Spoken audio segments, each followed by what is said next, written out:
What are the 3 things that will revolutionize the education system? If you're like me, you look back at your education and you're like, so many things were done wrong. And I was just reading an article that said U.S. student loan debt has now reached $1.2 trillion. That's just in the United States. And people always talking about the global trade deficit and all that. That's at like 800 million US. This is $1.2 trillion that people owe for all these loans. Some to private loans, some to government loans. By the way, I'm here in San Diego enjoying, you can see the ocean out there a little bit. And I was just reading some articles. I was like, I gotta talk about this, because I can think of 3 things off the top of my head that had they happened to you and I when we were growing up, would have set our life on a completely different trajectory. Been so much easier to be successful financially and all that. So let me give you the 3. Number 1, there should be a refund policy for universities. Joseph Stiglitz won a Nobel Prize as an economist, and he wrote a book, and he basically says he thinks that the current U.S. educational system, the higher university system, qualifies as a scam because you can't get your money back. You know, Walmart, they pioneered easy refunds. You don't even need a receipt. And people thought when they first started doing that, people were like, no, that's crazy. Everybody's going to want their money back. But people are more fair than you think. So if universities were offering refunds to people who felt like, hey, I spent 4 years of my life and possibly $40,000 or more on my education, and I can't even get a job. And in fact, I have no practical skill. Now, some people would say, what about liberal arts education and so on? Look, that's great to get a liberal arts education, but you know a better way to get a liberal arts education? Know how to create an income for yourself and then travel the world. I mean, this is not the 1700s. So much of our education system is still tied to literally centuries-old methodologies. Now you want to learn about ancient Egyptian history? Go to Egypt. Now, in order for that to be practical for millions of people, people have to have jobs, because you can't travel if you don't have any money. So this refund policy would force universities to focus down on, at the end of 4 years and 40 grand spent, people feel like, yes, I'm now going to get a return on my money. And they could have a refund policy with some fine print that says, you know, if you're able to get a job in the field that you majored in, then you can't qualify for the refund. That would eliminate people who try to cheat the system. But for people who go and they go to school and then they come out and they can't get a job and they're part of $1.2 trillion, that's $1,200 billion in debt. This is a major problem. Heads roll over $100 billion. We're talking now 10 times that, 12 times that. Number 2 thing that the education system, that would revolutionize the education system, would be if you would teach social and emotional IQ type lessons in elementary, junior, high school.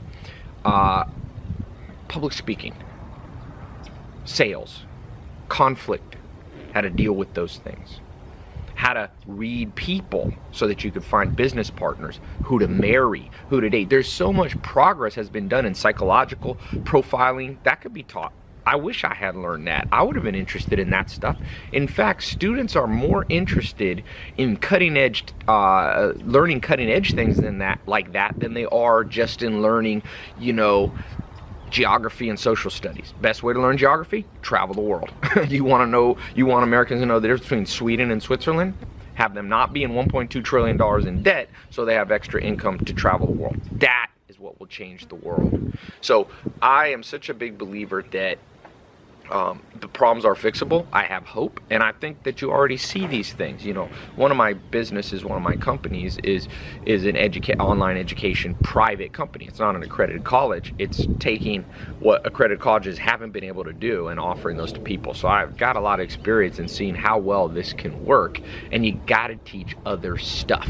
You can't just teach geometry, isosceles, triangles. You can't just teach rote memory history, like, you know, Civil War starts this year, ends this year. You can't just do that. You can't just make people memorize what the capital of each state is. If you need to know the capital of Montana and you don't know it, it's not life-threatening. It's not career-ending. You can Google it. But if you don't have a practical skill, how to start a business, or if you're an employee, how to rise up in that business, if you don't have tangible skills in a career, you're not gonna make any money. And one of my family members went to school, spent like 50, 60 grand in debt, 4 years for a Spanish degree. And I said, why don't you just go live in Spain? You can actually get paid to learn Spanish, and you'll learn better Spanish. You'll learn it faster. You'll learn it and it'll be more fun. So if if the modern education system had an emphasis on practical skills all the way through, in addition to some abstract stuff, you're going to need some math, you're going to need a little bit of geometry and all that. Some of it's okay, but it's too much. So whenever I talk to this about people, everybody, 100% of adults go, man, I wish I came out of school with great social skills, public speaking skills, persuasion skills, sales skills, reading people skills. Which brings me to my third point. The third thing that would revolutionize the education system is if there was personalities, a series of personality tests, because different tests aren't 100% accurate and they test for different things. These tests would go, a battery of tests that students got from age 6 years old to 18 in the junior high and high school and elementary system. So you're talking, you got 12 years to administer these tests. You don't have to do them all in one day. Then you would take the results and adjust accordingly what you teach the kids and how. Two things, what you teach them and how.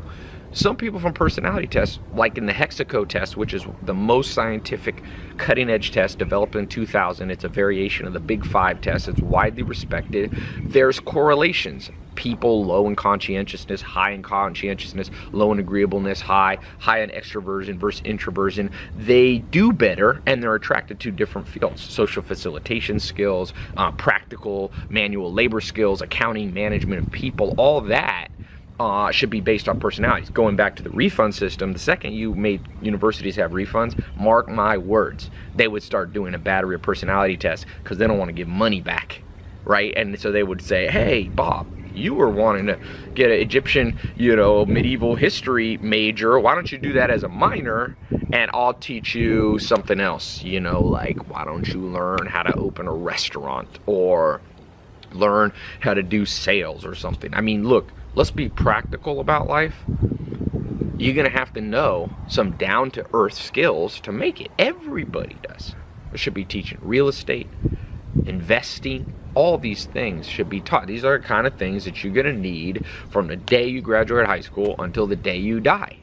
And because these three things have not been implemented, you see massive problems in the world, whether it be economic growth issues, whether you see recession, even wars and crime at the root of this, the issues around the world in inner cities, all this stuff that you see in the news now. You know what fixes this?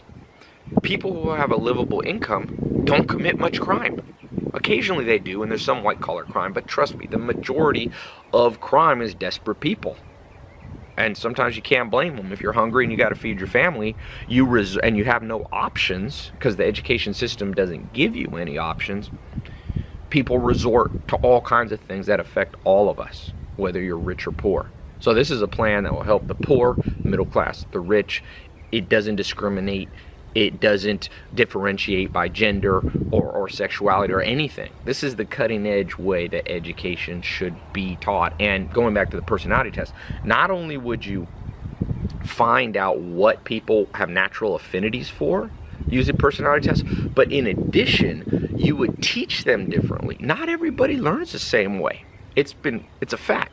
Some people are audio learners, some are visual, some are kinesthetic. Peter Drucker talks about this in his book, Managing Oneself. You have to know how you learn. But if the education system is always sit at a desk, listen to a lecture, have a book, it's already failed the majority of people because the majority of people do not learn that way.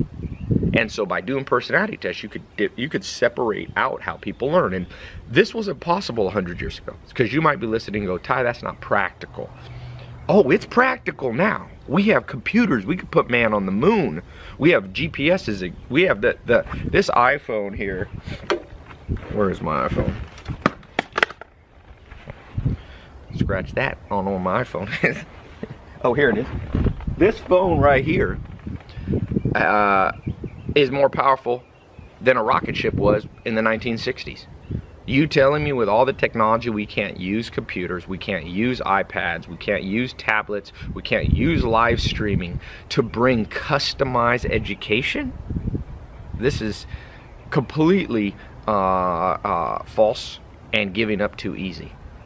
And what happens is the education system has inertia, and it's just doing business with minor changes. There's been some improvement in the education system naturally as we've progressed, but it's not enough. It hasn't kept up with the pace of advancement in the world in other fields. Think how much better medicine is.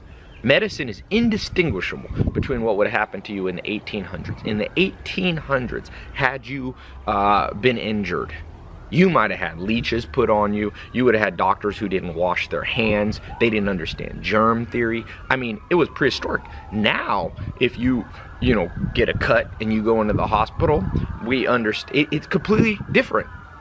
Now, we take that to the education system. If you go back to a classroom in the 1800s versus today, almost indistinguishable. You got students sitting there listening to a teacher for not just 1, 2, 3 years, but decade or more. You got to keep up. You got to keep up. So, I thought I'll record that. Sounds like there's a crazy fire going on back here. If you go to tylopez.com, I've got some of the practical courses that I teach on starting businesses and all that stuff. And like I said, I practice what I preach. They involve personality tests, they involve practical skills, and they involve full refunds. And so, I don't want to be a hypocrite. And I think the future will be private education. I think that university is going to be too slow, and more people are going to go online to learn. And you already see that. The online education system grew from $50 billion in 2014 to double that, about 100 to 110 billion in 1 year. So good news, people catching the trend. So check out tylopez.com, look at some of the courses I have, or look at there's other providers of online education. What you didn't learn in school, you can come back and learn now. So you don't have to give up hope. Hope's there, opportunities are there. So leave a comment below. I read an article that said the 3 biggest regrets people have is who they marry, occupation they select, and the education they had. All 3 of those could be changed and improved by these 3 little points that I talked about. So leave a comment below. What's your opinion? Does the school system need to be improved on? Do you think it's fine? And if you think it should be changed, give me some specific things. I'd love to hear and learn from you as to what you think will make education better.